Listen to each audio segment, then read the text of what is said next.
Sarah Blanchard was the mother of 2 children, wife of busy husband, and the president of a women's book club.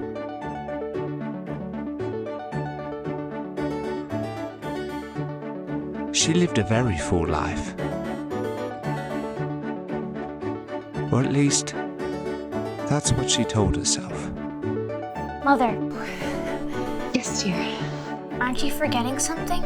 Today is Even Martha's birthday. Have I ever forgotten a birthday, dear? No, but nobody remembers everything. You're welcome.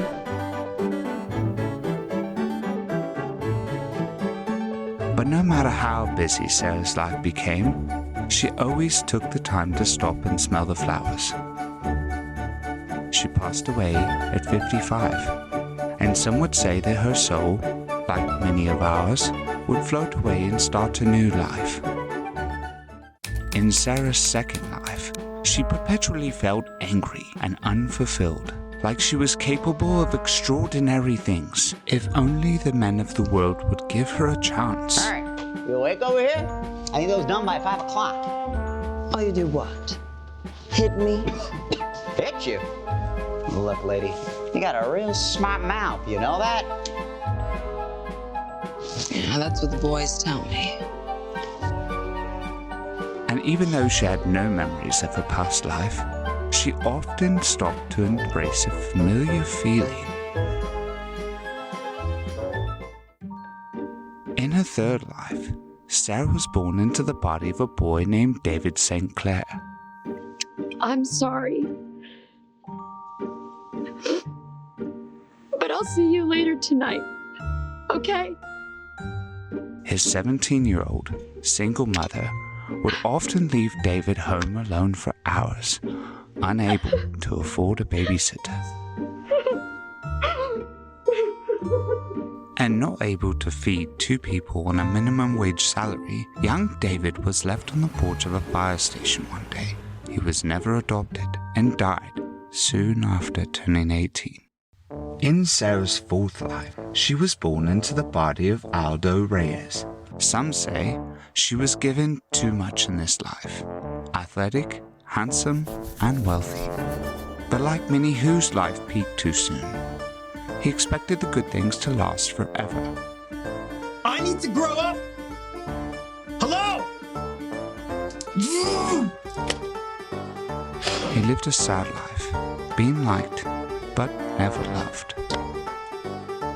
Aldo called both of his ex-wives that night, then overdosed on drugs 2 hours later. In Sarah's fifth life, she behaved wise beyond her years. She even believed she felt feelings from previous lives. I'm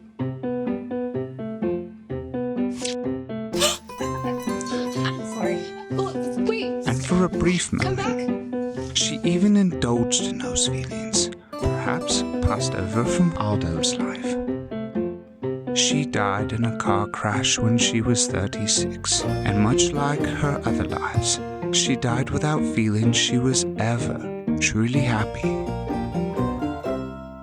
And then it happened. In her sixth life, Sara, the pilot, experienced the best 55 years she had ever lived to a wonderful man who sadly never acquired the skill for cooking. Sara was so in love that she designed a plan to make it last forever. Braxton, do you believe that souls that are truly in love can find each other in their next life? Sarah, are you okay? Because if they can, we have to figure out a way to find each other if one of us dies. Now, Braxton was not much of a believer in the supernatural, but being the courteous man he was, he replied, Sarah, you know I love you, but if that were true, we'd all be remembering things from our past lives. That's because memories are physical, and they die with our brains. It's our feelings that stay, like how I love flying, and I hate fire stations. Where do you think those things come from? We need to have a set of questions. that only we know the answer to, so we can find each other in case one of us dies. Yeah, I don't think that's how it works, but sure. I'll ask you a question. What do you see when I show you this flower? Okay, that's a good one. Let me think. Let me feel.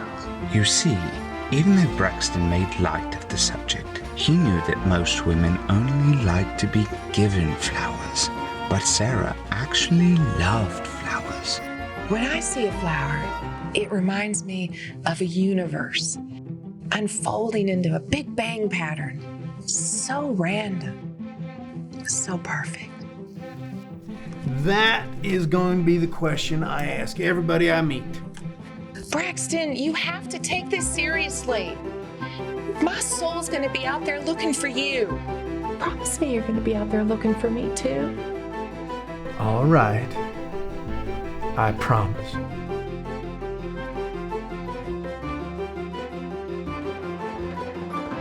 You know,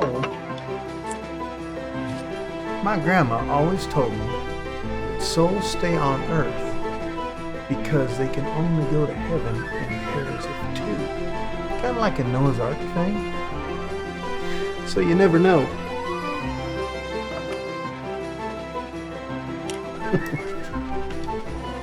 Sara passed away from cancer that summer, and so ended the 6th life of Sara Blanchard.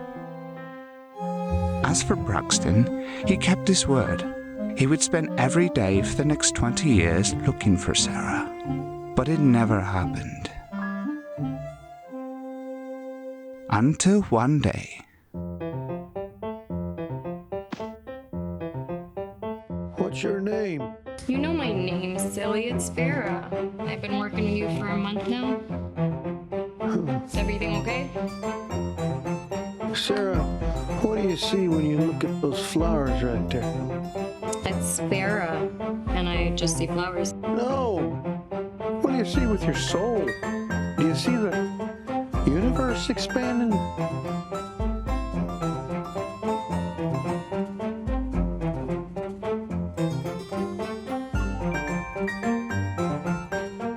Yeah, no, I just see flowers. Sorry to disappoint you. I love you, Sara. I love you too, Mr. Billingsley. Have a good night, okay? Oh, I almost forgot. Happy birthday.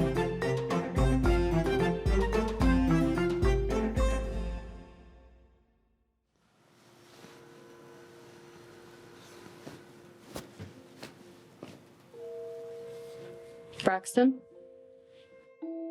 Braxton. Oh my God.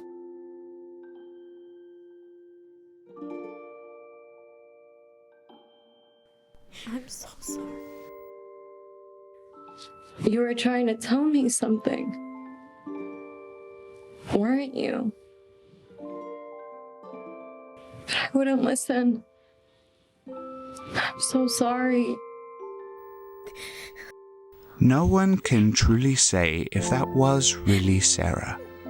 But on that day, Braxton Billingsley, the man who didn't even believe in souls, was convinced he saw something we human beings were not meant to see, that souls do exist. Although, that secret would pass away with Braxton that afternoon. As for Sara, she would have to wait another lifetime to see her true love once again, but only if she was able to stop and see the signs. Just like you have to stop and see yours.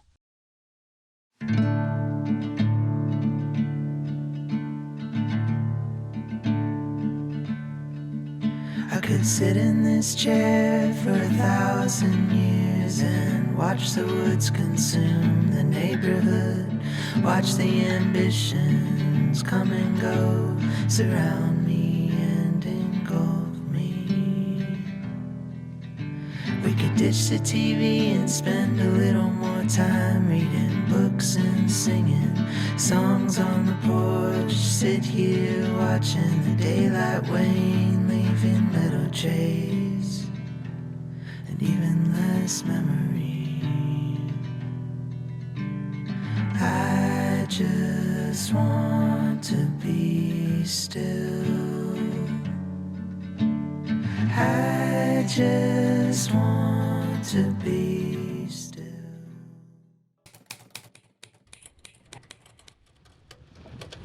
You know, I gotta ask, why is it that I've been transferred 4 times, and every single time they sit you next to me? You following me or something? Mr. Billingsley, I don't know.